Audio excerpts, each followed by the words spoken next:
Okay, we've had the fan running on it a couple of hours. You can see there's a sheen on there.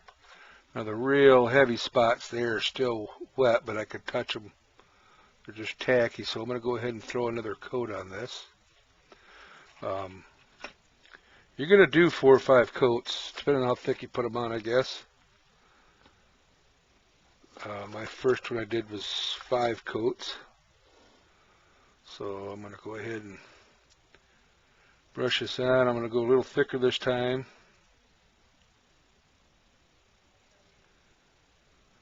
No reason to go too light. It'll take longer to dry, but that's okay.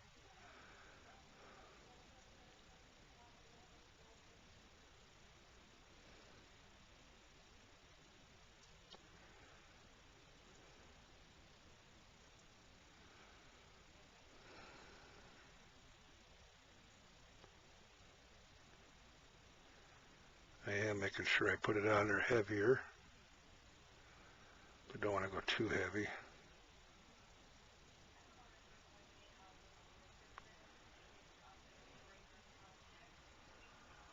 Try to get it evenly.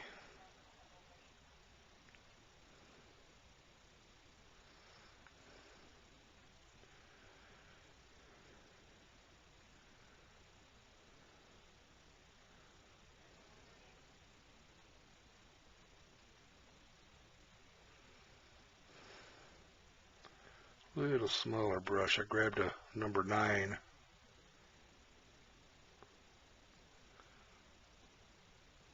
Because I was doing some other molds after I had done the video of this one, and I didn't want to use the wet brush, the number 7, so I grabbed a number 9 to put it on. It's a little heavier brush, but it's doing the job.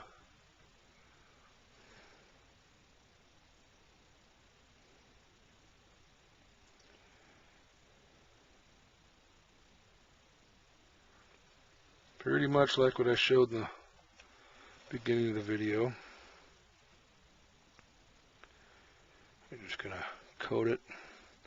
I would go, now with this kind of a heavier coat, I would probably go at least a total of 4 coats. The 1 thin one, 3 heavier ones. Maybe 5. Guess you got to use your better judgment. I'll know more. Next part video I'm going to do is putting the dams on and pouring the plaster.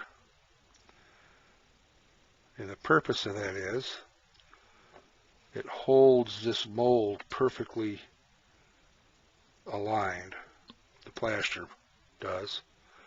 For when you're pouring, you don't have an edge won't sag, a corner won't bow in or bow out, or like these legs won't, arch on you, anything like that. Everything will be exactly like the mold is. I like the original because the plaster holds it all together. And like I guess a tray or something. But that's called a master mold or a mother mold, I'm told.